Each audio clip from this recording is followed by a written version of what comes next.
Okay, and as I said, we want to have a new theory because we want to use this new theory to guide our efforts, right? So we can achieve the intended goal.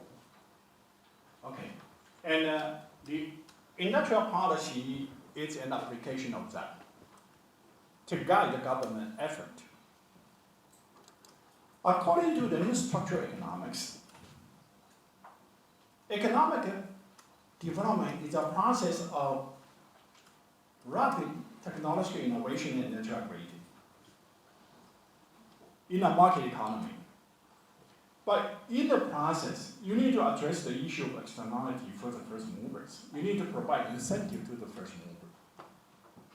But you also need to coordinate the improvement in the hard and soft infrastructure by power, law network, skill set of the workers, financial institutions which can mobilize financial resources to make investment in the sectors, and so on. And for this purpose, we need to have a facilitation state. If the state has unlimited resources and implementation capacity, then there's no problem. The government can improve everything that you need. But unfortunately, every government, like every enterprise, like every household, you have limited resources and implementation capacity.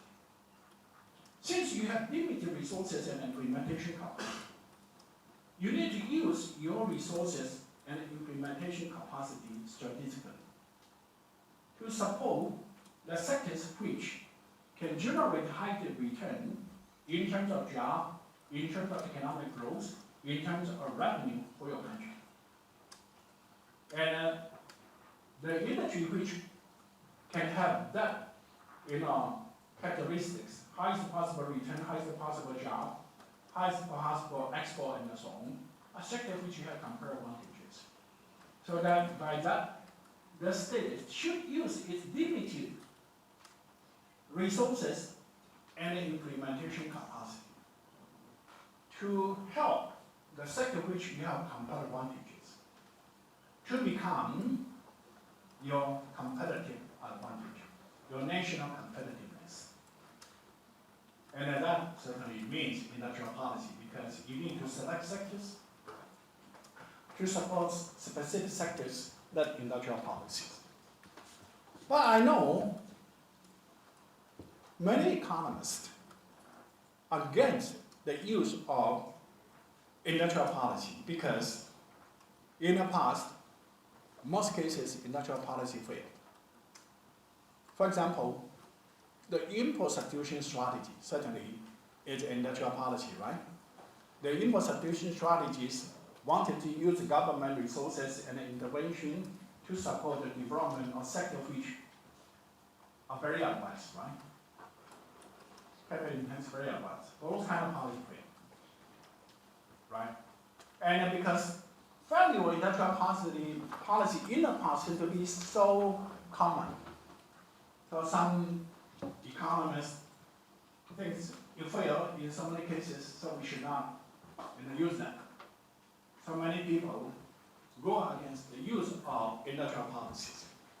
But if you look carefully, according to the new structural economics, the reason why the industrial policy in the past failed because the industrial policy in developing countries in general, they are too ambitious. They try to support the development industry which are so advanced, so capital intensive, which are so far away from your competitive advantage determined by your patent dollars. Firm are not viable. In developed country, in high-income country, industrial policy failed just for the object. There are some industries which already lose comparative advantages. Like in the mining sectors or in agriculture, the high-income country actually already lose comparative advantage in those kind of sectors. But sometimes for employment or for elections, the government always like to provide subsidy and protection to those kind of sectors in order to win the support of their constituencies, their voters, and provide subsidy and protection to them. Again, firms were not viable. And so that kind of protection and subsidy, again, not only causing misallocation of resources, but all kind of rent and risk scheme, and it turning into capture, turning into all kind of patronage. That's the reason why industrial policy failed. But if we want to make the industrial policy to be successful, the industrial policy should target sector which I call the country's latent comparative advantages. What do I mean by latent comparative advantages? That means, according to the factor endowments, this industry in your countries or in your economy is already having the lowest possible factor cost production in the world. The factor cost production is already among the lowest in the world. But we know to be competitive in the market, not only the competition of factor cost production, it's a competition of total cost. Depends on not only factor cost of production, but also transaction cost. Transaction cost related to whether you have appropriate infrastructure and institutions. If the infrastructure and institutions are not adequate, then the transaction cost will be too high. Total cost will be too high, and you're not competitive. For example, labor-intensive industry. The most important cost of labor-intensive industry should be labor cost. And we have quite a number of participants coming from African countries. Labor cost should be low compared to China, right? But your labor-intensive industry are not competitive. Why? Because you don't have good enough infrastructure, you do not have good enough institutions. As a result, transaction costs are too high, total costs are too high, and you're not competitive.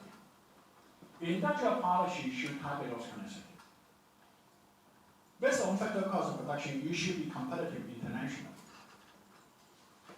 But they are not competitive now.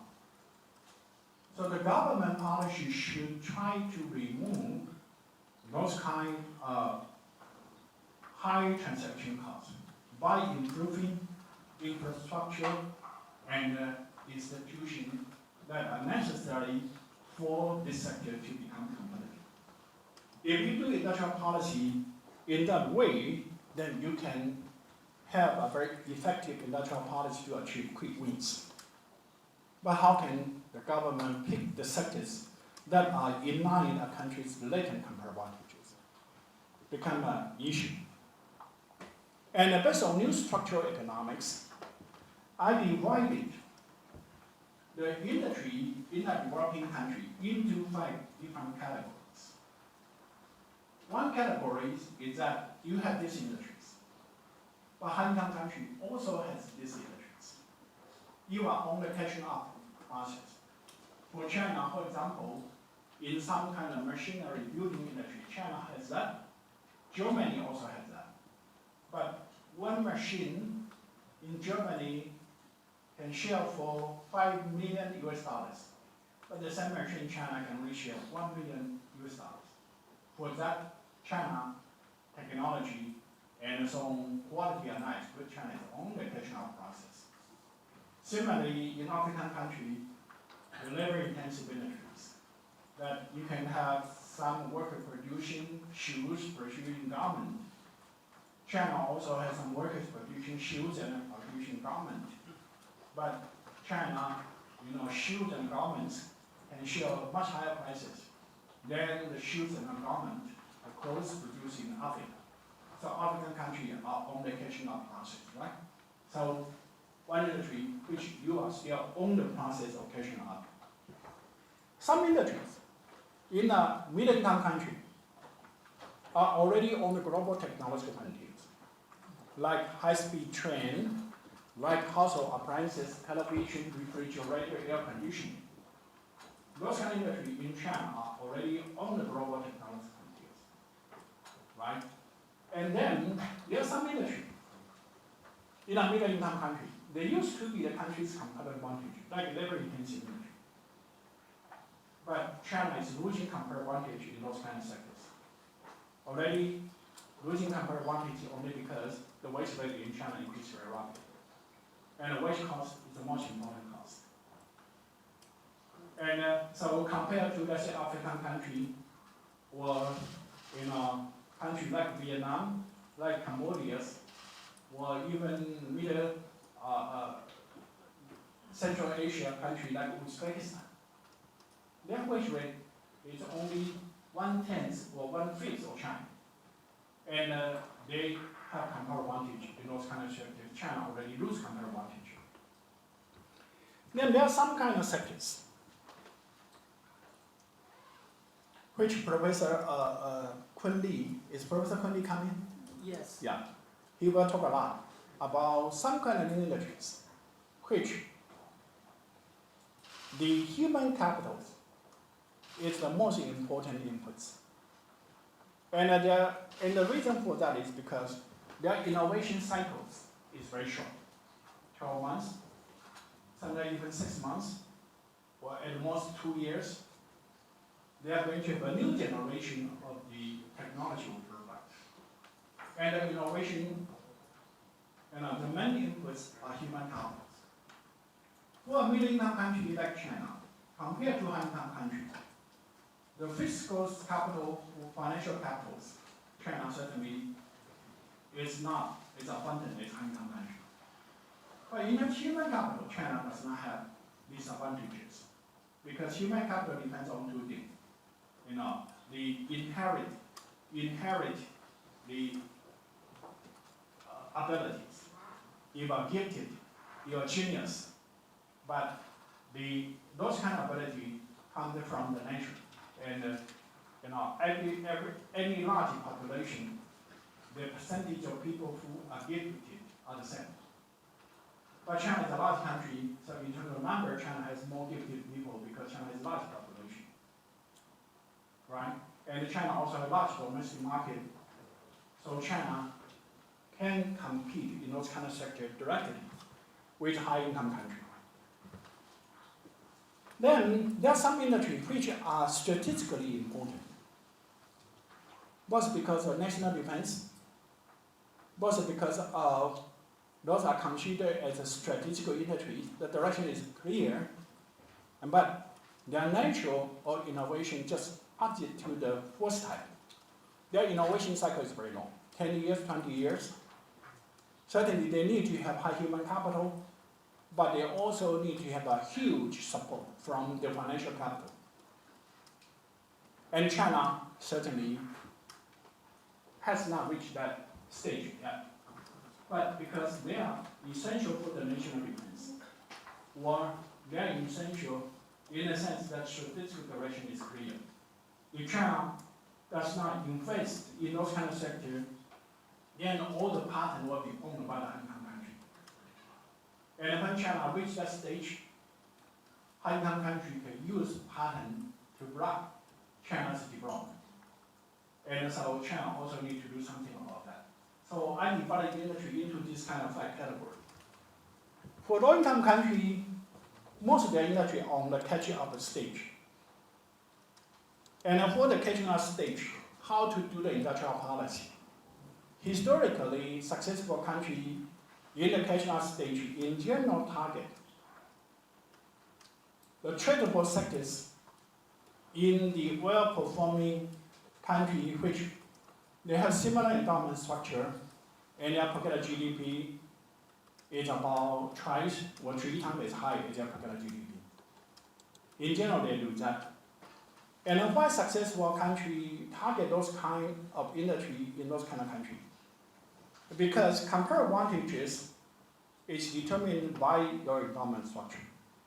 If you have similar endowment structure, certainly you will have similar comparative advantages. And if a country, if they can grow successfully for 20, 30 or more years, that means most of their endowment, most of the industry are consistent with their comparative advantage. Otherwise, they cannot grow successful for such a long time. But if they are growing successful for a long time, they must accumulate capital quickly. So some of the industry, they used to have comparative advantages, they are going to lose comparative advantage. And since your income is a little bit lower than when your, those successful countries lose comparative advantages in those kind of sectors, then it will be your opportunity. That will become your latent comparative advantage because your factory cost of production should be lower than those kind of countries. So that's the way to identify the sector which you have latent comparative advantage in the process of catching up. And for that, Celestin Manga is now here, that we developed a framework called growth identification and facilitation. It has, to track 6 steps. The first one is to identify the sector which you have latent comparative advantages.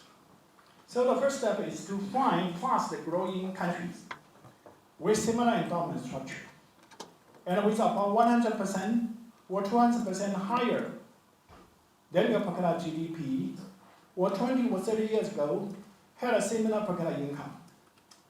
And identifying the dynamic growing sectors in those tradable sectors in those kind of countries.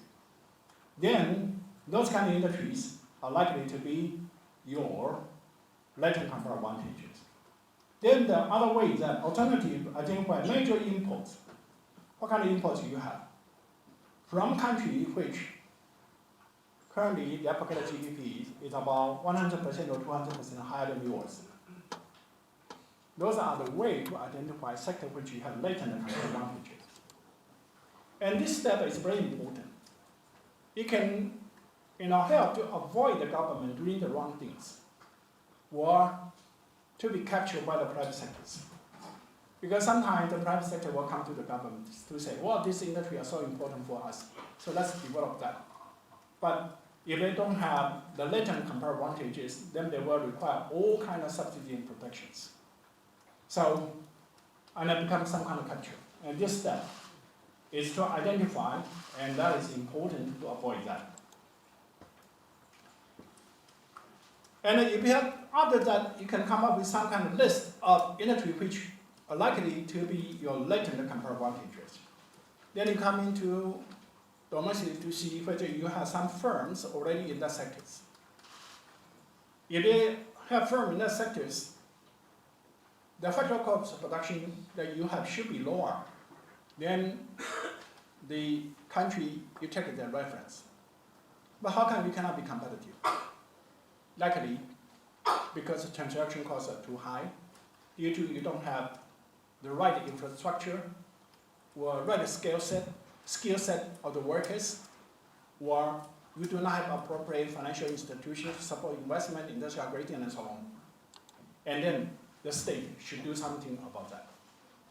And this is incorporates the idea of the technology, which is advocated by another development economist, that Ricardo Hosman.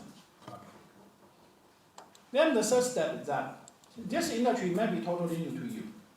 You don't have those kind of human capital. You do not have those kind of implicit knowledge.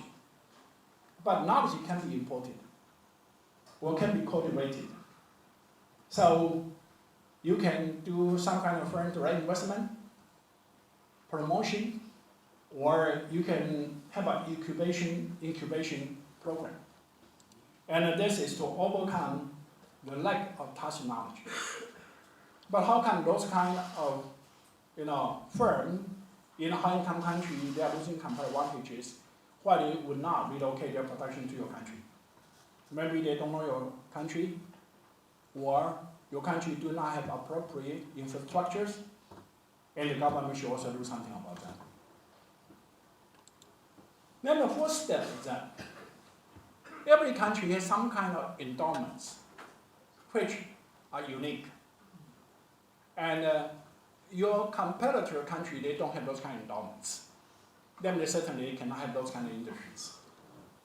But if you have some firm identify the production in those kind of sectors and show the profitability, the government should also help them to scale up.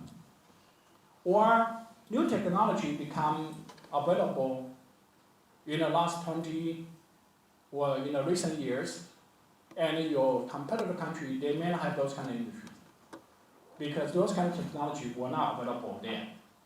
But if you have some firm identify the new opportunity from a new technology and show the profitability, the government should also help them to scale. One good example is the information processing industry. That India entrepreneur identified that opportunities. Before 1980s, there was no information services industry at all. But some Indian entrepreneur, they found out that opportunity, started to do back office services for US firm. At the beginning, they relied on satellite for telecommunication, and satellite was very expensive. So the Indian government helped to improve the telecommunication, and then now turned into one of the most competitive sectors in India. So that's step 4. Benefit from new opportunity or the spatial endowment of the country. And in a developing country, in general, the high infrastructure and soft infrastructure were poor. But the government would not have the resources to improve the infrastructure for the whole nation. So one practical way is to set up industrial park, a special economic zone, within the park and zone to make infrastructure good enough. And by this, you can quickly turn the sector which you have latent comparative advantages to become your national competitiveness. And this approach also has one advantages. It will be easier to encourage the formation of industrial clusters, which Professor Xiaobo Zhang is going to elaborate. And it's a very important way to increase the competitiveness of a nation. And this is a pragmatic way to provide some kind of coordinations. Then the last step, the government should help to overcome the externality for the first movers. For the high-income country, it's easy, just give patent that should be sufficient. But in a developing country, it can be some other way. For example, tax incentive for limited period. And in a country with financial repression, you can give some kind of credit preference. In a country with some kind of foreign exchange control, you can give some kind of preferential access to foreign exchanges. And this can be an incentive for the first movers. Here I'd like to mention, the incentive is to overcome externality. The incentive is not to use for overcoming the viability issue. In the past, the government gave incentive because the firm are not viable. Here, the government gives incentive not to overcome the viability issue. The incentive is only for compensation of externality. And so the nature is different, and the degree will be very different. If you try to overcome viability issue, the subsidy and protection will be large, and it will be required for almost forever. But for the compensation of externality, the quantity should be small, and the time should be limited, and that will be sufficient. Okay, so that is for industrial policy for catching up, and this is very important, especially for low-income countries. China certainly also important for catching up with high-income countries like in Germany or in the Switzerland and so on. Then we also need to have industrial policy to maintain technological leadership. Because for some industry, like refrigerator, air conditioning, China are the global leader in those areas. And this industry still have a huge market potential. So China should not exit from that industry yet. But if you want to maintain the leadership, how can you maintain the leadership? You need to invent new technology and a new product by yourself all the time. If you want to invent new technology, new product, there are two parts. One is R, the other part is development, research. And a firm will have an incentive for doing development because if you're doing the development of new product, new technology, you can get a patent. But the firm will not have the incentive for doing basic research because that's a public good. And the state should support the basic research because without basic research, then the scope for doing development is limited. So the government policy should be focusing on supporting the basic research. The government can also use procurement as a way to help firms with the new product, new technology to reach economy scale quickly by the government direct procurement. And the government can also, if you are the global leaders, then you need to expand your markets. And to enter into the new markets, to other new countries. And the government can also help to break the ice of that. And actually, Hong Kong country government do that all the time. When they have a state visit by the head of, by their president or prime minister to China, in general, they have hundreds of entrepreneurs to accompany their visit because they want to enter into the market, and the government state visit is a good way to overcome all kind of policy barrier for them. So that is for the industry that you have, already on global frontiers. Then industrial policy. May I suggest that we have a 10 or 15 Oh, I will finish that in 10 minutes. I'll finish that in 10 minutes. Okay. Yeah. Then we have some industries which already lost comparative advantages. And how to help the firm. For industry which you lost comparative advantages, then the government can help in the two ways. Some, the smart curves in the branding, in the quality control, in the marketing, laws have higher value added. For example, in the garment sectors, in the clothing sectors, you can have brand name for your clothes, and that can have higher value. Or you can have, that facilitate the market channels, and that kind of activities can have higher value added. Some of the firms, for example, in the labor-intensive sectors, they can divert their actions to those kind of higher value-added sectors. And the government should also support that. If you want to do the branding, then you need to design the product all the time. Then you need to have the designers. And then you need to train the designers. And then the government can help to set up some kind of vocational training school for the designers. Well, if you want to do the marketing channel, you need to have people to have those kind of human capital. The government can set up some kind of vocational school to help the firm to train those kind of workers. And then, in the labor-intensive processing parts, then the government can help them to relocate to other countries in a group, and help the host country to set up the industrial park to host this kind of relocations, and that can reduce the transaction cost for the firm. So the industrial policy for this kind of industry, the government can do that. And if you relocate your production to other countries, for the existing workers, the government should help them to have a training so they can go to some kind of new industries or services. So they will not lose their job. Or they lose the existing job, they can get a new job. So those are industrial policy the government can do. Then industrial policy in a short cycle sectors.